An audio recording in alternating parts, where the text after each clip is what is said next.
Hola chicos, Historia del Arte y de la Cultura 106. Quizás te parezca, después de ver este vídeo, que he repetido lo que ya había visto o dicho en vídeos anteriores. Es muy posible.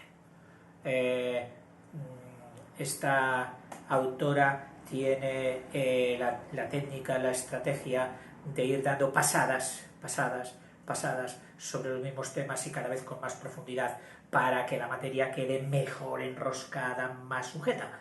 Pero quizás a alguno de vosotros os parezca exageradamente repetitivo, o soy yo el que con mi pesadez lo hago todavía más repetitivo. Pero bueno, si es así, pues pásalo deprisa y ya está, y vete a por otro.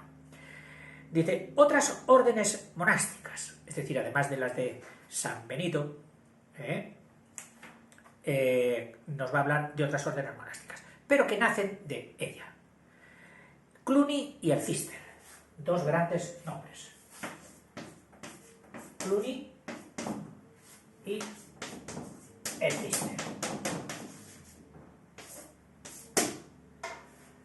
A fin de devolver a la vida monástica su pureza primitiva, su rigor, su perfección, su observancia de la ley, dice, pues el contacto con la sociedad feudal la había relajado y no se cumplía escrupulosamente la regla de San Benito. Y es que el espíritu humano siempre tiende, pues, ¿a qué? A la comodidad, a la molicie, a la ambición, y no a la perfección y al sacrificio que exige la vida monástica.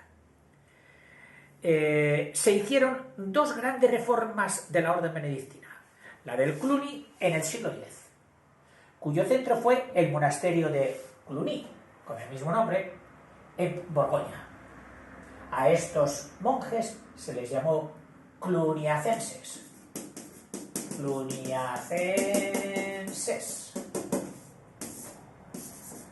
Los cluniacenses.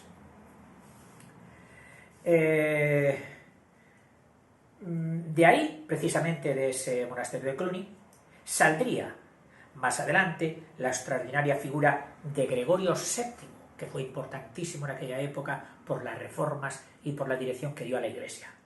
Y otros muchos monjes eminentes por su saber y virtudes, quienes le auxiliaron a este papa, a Gregorio VII, en su gigantesca obra de reformar ya no la orden de solo de San Benito, sino reformar toda la Iglesia y el papado. Y también consiguió de esta manera afianzar la autoridad moral, espiritual del pontífice sobre la cristiandad. Si la gente no ve ejemplo, no ve buena conducta en sus líderes religiosos, lógicamente los desprecian y los abandonan.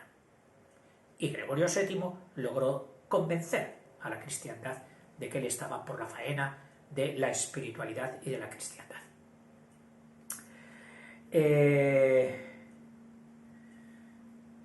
Otra fue, la de Cluny, cuyo monasterio en Borgoña, cluniacenses, o monjes negros también les llamaba la gente, porque su hábito era oscuro.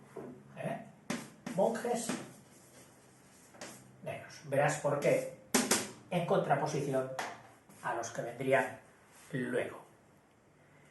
Y otra fue la del Cister, ya en el siglo XII. Esta se dio en el siglo X y esta en el siglo XII.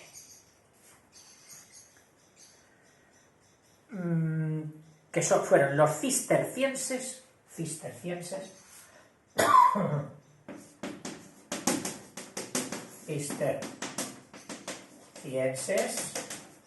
o monjes blancos, por el color de su hábito. Alma y principal propagador de esta última, del Cister, fue San Bernardo, en cuyo tiempo San Bernardo,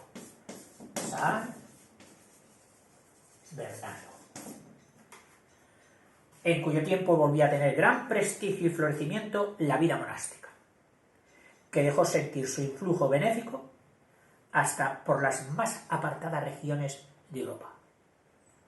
Los monasterios proliferaron y se extendieron por toda Europa. Principal foco de la reforma cluniacense, volvemos al primero, fue el monasterio benedictino de Cluny en Borgoña, fundado en el 910, siglo X, por el rey Guillermo el Piadoso, o Guillermo I el Piadoso, un rey de aquellos de la debacle, de la ¿cómo se dice?, decadencia del Imperio Carolingio, que al ver que aquello se desmoronaba, tuvo la idea de intentar salvarlo mediante la creación de equipos decididos a salvar la espiritualidad, a salvar la cultura y, en definitiva, a salvar la sociedad. Y aquellos, él creía que podían ser los monjes. Pero, como él no tenía mucho poder, y dijo, si yo pongo ahí un monasterio con 12 monjes, van a venir los señores feudales y en cuanto haya algo de valor en el monasterio, lo van a arrasar. Entonces consiguió que el papado, el pontífice de Roma, lo protegiera, que dictase normas para la protección y amenazase a aquellos que se metieran contra ese monasterio de Cluny. Esto lo consiguió Guillermo I. De Cluny, ya hemos dicho, salió la extraordinaria figura de Gregorio VII y otros muchos que se ven, quienes la auxiliaron. En el siglo XII, es decir, del 10 al 12, 100 y pico años, ¿qué pasó? Que aquella reforma, esta era la orden benedictina, se supone que iba en decadencia de la observancia de San Benito, y el Cluny pegó una subidón hacia arriba y dijo, nada, volveremos a ser como los antiguos, como los que fundó San Benito, porque nosotros seremos los auténticos benedictinos. Claro que estos que siguieron también no se extinguieron y siguen todavía, en ningún momento aceptaron que ellos dejaran de ser los benedictinos, al revés. Consiguieron que la palabra benedictino solo se dedicara a ellos, que eran los originales, los auténticos. Pues Cluny, como todas las cosas de los hombres, fueron hacia abajo, y en ese momento otro espíritu perfeccionista, otro espíritu con arranque, hizo la segunda reforma, la del Cister. Dice, se habían corrompido de nuevo, y para poner remedio a ello surgió una nueva reforma de la orden benedictina, que fue la del Cister, iniciada por San Roberto. O sea, San Bernardo fue luego el gran hombre, pero el iniciador fue San Roberto, que en 1908, siglo XI, ya fundó el monasterio de Citeaux, cerca de Dijon, Francia, logrando que se adhirieran a la nueva regla otros monasterios y asistentes. Pero el gran propagador de la reforma cisterciense fue el monje borgoñón San Bernardo, que vivió desde el 1090 a 1153. Todo esto siglo siglo XII. Desde el 1090, sí, 10 años para el 1100, y luego 53, es decir, que vivió 63 años. San Bernardo. Abad de Clairvaux, en cuyo tiempo volvió a tener gran prestigio y florecimiento la vida monástica, la cual dejó de sentir su influencia benéfica en toda Europa central y occidental. La principal misión, bueno, vamos a hablar ahora ya de la vida monástica, es decir, ¿qué se hacía en estos monasterios? Benedictinos, cluniacenses, cistercienses, la vida monástica y la copia de libros. Los monasterios, edificados en lugares retirados, para huir de la corrupción y de la ambición de los nobles, feudales y de sus espadas también, Eran como un pequeño pueblo donde se reunía todo lo indispensable para la vida, se tenía de todo. Una granja, cada monasterio tenía un molino, cada monasterio tenía diversos talleres, carpintería, zapatería, de todo. Tenían bosques a su alrededor para proveerse de madera, que en aquel tiempo pues era el combustible único que había prácticamente. Tierras de cultivo para su alimentación, etc. En todo monasterio había además una biblioteca con su escritorio. O sea, una cosa era la biblioteca donde estaban los libros y otra cosa era otra salita donde estaba el escritorio, como un taller, donde los monjes se dedicaban al estudio y a la copia de los libros. Estudiar los libros y copiar también los libros. La vida del monje, de acuerdo con la regla de San Benito, la inicial, transcurría entre la oración, el trabajo y el estudio. En diversas horas del día, que te voy a poner cuáles son, porque seguramente las has oído, las antiguas horas, que han sido llamadas horas canónicas y que vienen de la cultura romana. Dice, eran las de maitines, cuando los monjes ya se levantaban antes del amanecer.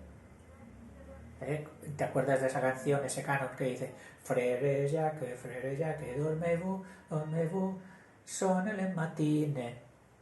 Suenan los maitines, la campana, levántate, Fray Jacques, Fray Santiago, que tienes que ir a rezar. Y antes de amanecer, tocaban a maitines, todos los monjes salían de sus celdas y se dirigían a la iglesia a rezar. Rezaban las oraciones, los salmos, etcétera, de maitines y se volvían otra vez a su celda. Luego, en el momento en que ya amanecía, se les volvía a llamar. Oiga, pues si apenas se habían dormido. Bueno, esa era aproximadamente, había 3 horas entre un toque y otro. O sea que les daba tiempo a descansar. Y venían los laudes, en el momento del amanecer, cuando el alba salía, laudes. Suelen tener una música dentro de la seriedad del gregoriano bastante alegre, los laudes, acompañando a ese momento tan bonito del amanecer. Luego, a continuación, venía la hora de prima. Prima, que significaba primera, después del amanecer. O sea, esta era al amanecer, esta es antes del amanecer, y prima, después, antes, en el momento de amanecer, y después del amanecer, prima. Luego ya venía la siguiente hora, que era tercia, y ya estábamos aproximadamente sobre las 9 de la mañana de hoy, sobre las 9 de la mañana de hoy. Y luego estaba la de sexta, que luego se vio sustituida por la hora del ángelus, el momento del ángelus, a las 12 de mediodía.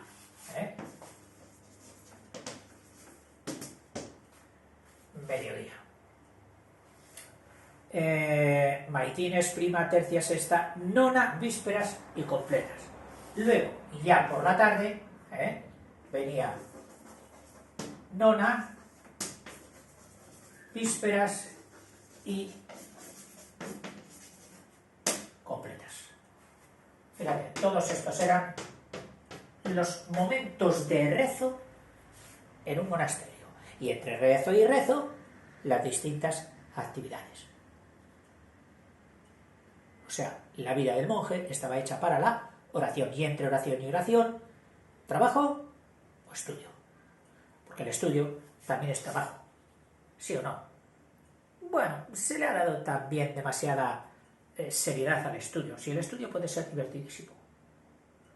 No me mires con esa cara. Sí, puede divertirse uno muchísimo estudiando.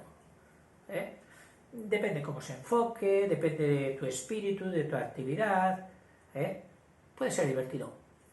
Y te lo está diciendo uno que las pasó muy negras estudiando porque no me gustaba nada. Pero esto no se lo digas a nadie. Sigo.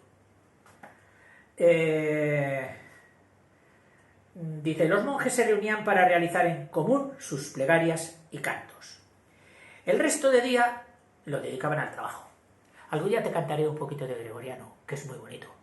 Lo que cantaban estos monjes en la iglesia. Es muy bonito. Sigo. Y lo dedicaban al trabajo entre rezo y rezo, unos en los campos y en los talleres, mientras otros se ocupaban de las bibliotecas y escritorios a estudiar o transcribir o iluminar, adornar manuscritos.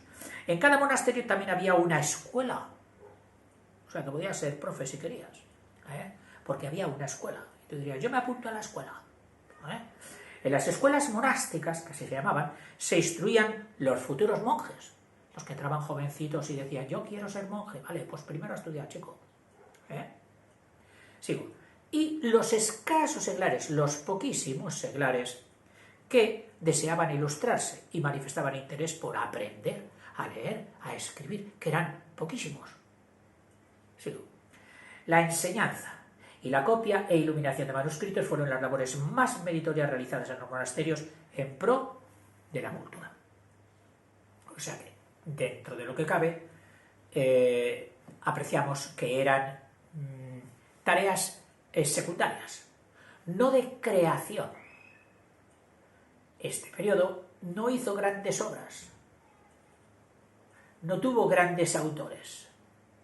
Se dedicó a la reproducción y al adorno de lo que ya estaba hecho por épocas anteriores. Los monjes copistas e iluminadores realizaron un trabajo largo y penoso, con mucha paciencia, y fueron los únicos que elaboraron libros durante varios siglos. No había imprenta. Los libros salían de allí, de las manos de estos monjes. Sigo.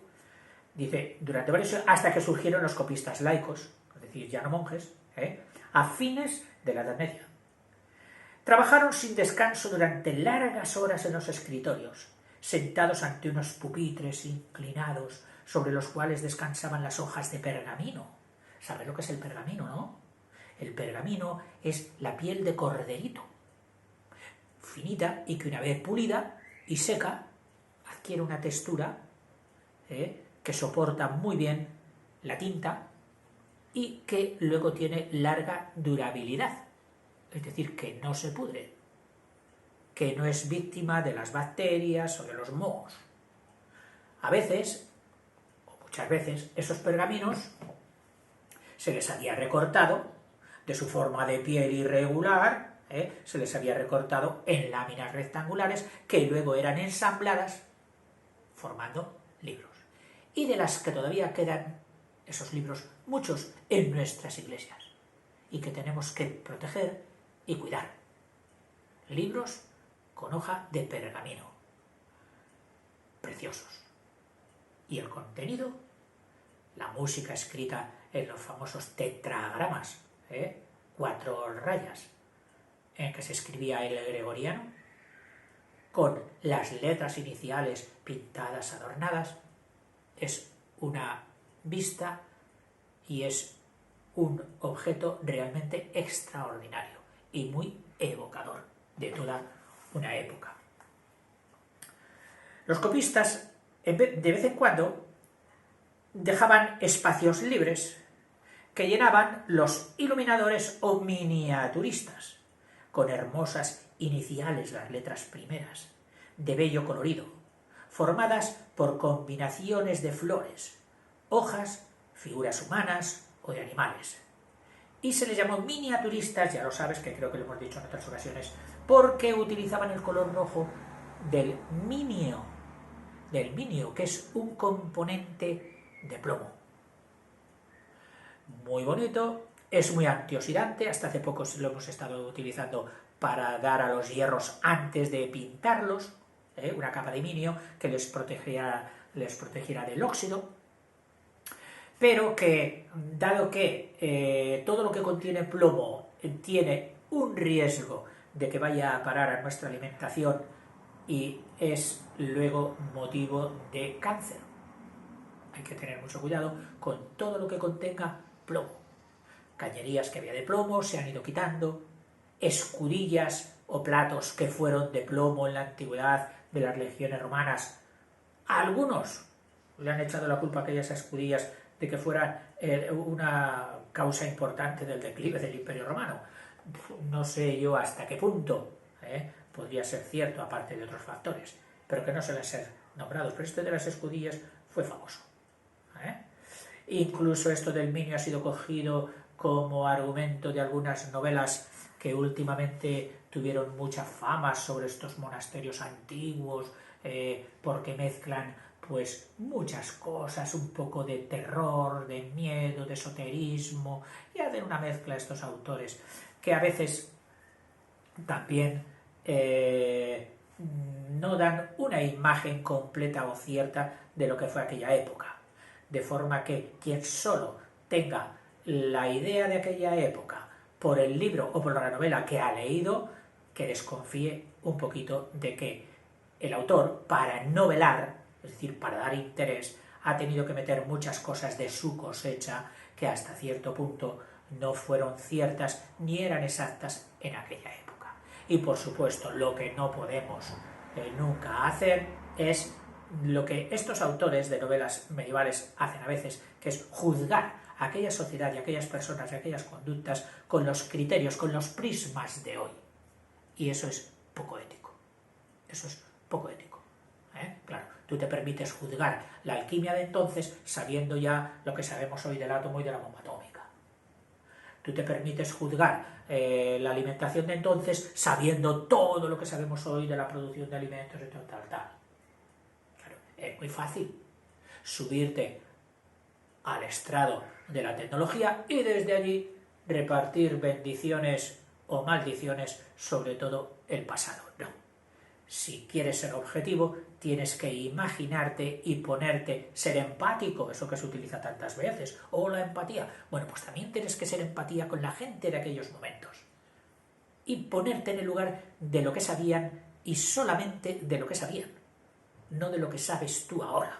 Que sabes que hay coches, que sabes que hay aviones, que sabes que hay todo, y entonces te permite mirarlo con otra vista. No, no resulta ético. Tienes que ponerte en el mundo de ellos para poderles juzgar. Sigo. También pintaban láminas con historia del Antiguo Testamento o escenas de la vida de Jesús, o de la Virgen, o de los santos. Los monjes no se limitaban a copiar la Biblia y las obras de los padres de la Iglesia, sino también los libros de los grandes maestros latinos, Virgilio, Cicerón, Ovidio, que les habían llegado a ellos. Aunque en realidad el traspaso de todas estas obras, la llegada de todas estas obras de los clásicos, tanto del romano occidental como del romano oriental, se debió a la labor de Bizancio, que se la tomó muy en serio, el emperador Justiniano y compañía, y por conservarlo y transmitirla, y luego también a la capacidad transmisora y transportadora del mundo árabe, que lo llevó por el norte de África hasta España, y desde la Gran Toledo, donde Alfonso X tuvo la buenísima ocurrencia de hacer la escuela de traductores, desde allí todos estos libros pudieron ser exportados de nuevo a la Europa oscurecida, que había perdido el rastro de todos estos grandes prohombres, y que una vez que hicieron mella, hicieron que se divulgaron por Europa, fue cuando surgió el Renacimiento. Pero fíjate por dónde. Bizancio, árabes, Toledo, Europa. O sea, sobre la función de los monasterios no hay que despreciarla. Fue buena, pero fue muy insuficiente.